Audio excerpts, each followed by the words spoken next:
સુરતના અમરોલી વિસ્તારમાં આવેલા કોસાડ આવાસમાં ગતરોજ સવારે એક હૃદયદ્રાવક ઘટના સામે આવતા સમગ્ર પંથકમાં ચકચાર મચી ગઈ હતી। સુરત મહાનગરપાલિકાના સફાઈ કર્મચારીને સફાઈ દરમિયાન એક બંધ કોથળામાંથી 57 વર્ષીય મહિલાની લાશ મળી આવી હતી।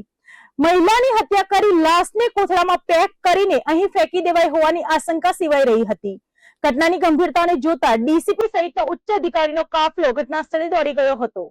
સુરતના અમરોલી વિસ્તારમાં કોથળામાંથી મળી આવેલી મહિલાની લાશના કેસમાં અત્યંત ચોંકાવનારો ખુલાસો થયો છે। કોસાડ આવાસમાં રહેતી હમીદા ખાતુન નામની મહિલાની હત્યા કરનાર બીજું કોઈ નહીં પણ તેનો સગો પુત્ર ફિરોઝ આલમ અને પુત્ર વધુ શબાના હોવાનું બહાર આવ્યું છે। પોલીસે તપાસમાં જાણ્યું કે આ દંપતીએ હમીદા ખાતુનનું ગળું દબાવીને નિર્દયતાથી હત્યા કરી હતી। પાપ છુપાવવા માટે આરોપીઓએ મૃતદેહના હાથ પગ દોરીથી બાંધીને લાશને 11 જેટલી પ્લાસ્ટિકની બેગમાં પેક કરીને કોથળામાં ભરીને અમરોલીના નિર્જન વિસ્તારમાં ફેંકી દીધી હતી। હત્યાને અંજામ આપ્યા બાદ પકડાઈ જવાની બીકે આરોપી દંપતી તાત્કાલિક સુરત છોડીને પોતાના વતન બિહાર ભાગી છૂટ્યું હતું। જોકે સુરત ક્રાઇમ બ્રાન્ચે ટેકનિકલ સર્વેલન્સ અને બાતમીદારોની મદદથી આરોપીઓનું લોકેશન ટ્રેક કર્યું હતું। ક્રાઇમ બ્રાન્ચની એક ટીમ તાત્કાલિક બિહાર રવાના થઈ હતી અને પટના નજીકથી પુત્ર અને વહુની ધરપકડ કરી લીધી હતી। પ્રાથમિક પૂછપરછમાં જાણવા મળ્યું છે કે પ્રેમ સંબંધને લઈને પરિવારમાં ચાલતા વિવાદે આ જઘન્ય હત્યાનું સ્વરૂપ ધારણ કર્યું હતું।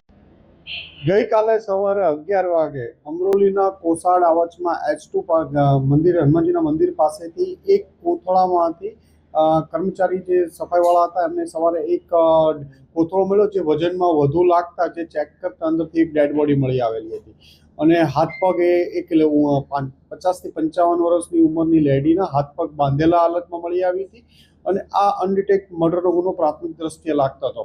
આ અનડિટેક ડેડ બોડી મળ્યા પછી ક્રાઇમ બ્રાન્ચની ટીમ અમરોલી પોલીસની ટીમ અલગ અલગ ટીમો કામે લાગેલી હતી।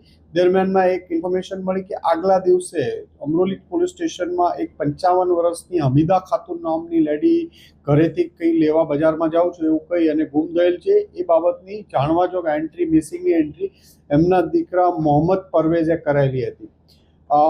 વેરીફાઈ વધુ ડિટેલમાં ક્રાઇમ બ્રાન્ચની ટીમ દ્વારા અને અમરોલી પોલીસ સાથે રાખીને બધું તપાસ કરતા પૂછપરછ દરમિયાન એમના ઘરના ફેમિલીના શંકાસ્પદ માણસો લાગી આવતા હતા અને ક્રાઇમ બ્રાન્ચમાં એક લીડ મળી હતી કે જે હાથ પગમાં દોરી બાંધેલી હતી એવી સેમ જે ચિંદી હતી એમના ઘરમાંથી પણ મળી આવી। એટલે એમના ઘરના લોકો આ મર્ડરમાં સંડોવાયેલા હોવાનું પ્રાથમિક દ્રષ્ટિએ લાગતા ક્રાઇમ બ્રાન્ચની બધા જ પોલીસ ઇન્સ્પેક્ટરો અને ટીમ દ્વારા એમના બંને દીકરાઓ બહુ બધાની ઘનિષ્ઠ પૂછપરછ કરતા નાનો દીકરો પરવેઝ જેણે પોતાની માં ગુમ થયાની અમરોલી પોલીસ સ્ટેશનમાં જાણવાજોગ દાખલ કરેલી હતી તે અને મોટાભાઈ વસીમની પત્ની શબાના આ બંને આ મર્ડરમાં સંડોવાયેલા હોવાનું હતું। આ બંને વચ્ચે પ્રેમ સંબંધ પણ હતો। આ પ્રેમ સંબંધમાં એમના સાસુ ઘણીવાર એમને પૈસાની બાબતમાં મગજમારી કરતા હતા અને ઘરમાં ઝઘડાઓ થતા હતા। આ બંને એમના જે શબાનાના ફાધર છે ફિરોઝ આલમ જે બિહાર સમસ્તીપુર રહે છે એને બોલાવ્યા હતા।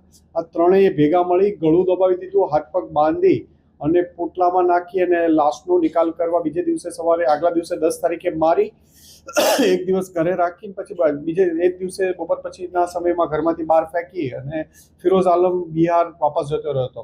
ક્રાઇમ બ્રાન્ચની ટીમે કાલ આ બંનેના ઇન્ટ્રોગેશનના કન્ફેશન પછી તરત જ એની માહિતી મેળવી અને બિહાર એસટીએફ સાથે મદદ લઈ અને એને તરત જ પટના રેલવે સ્ટેશન પાસેથી એને પણ ડિટેન કરાયો છે।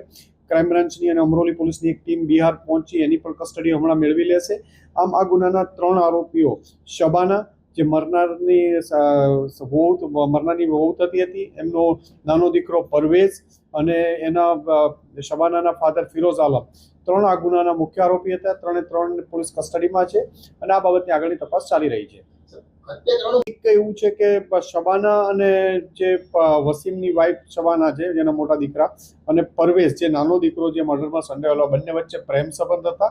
એટલે મરનારની માને કદાચ ખબર પડી ગઈ હોય આ બાબતના ઝઘડા થતા હોય એના કારણથી અને બીજું એમના ફાધર ફિરોઝ આલમ અને જે મરનાર લેડી હમીદાબાનુ વચ્ચે પણ કોઈ સંબંધ હોવાનું અત્યારે લાગી આવ્યું છે અને પૂછપરછ પોલીસની ચાલુ છે।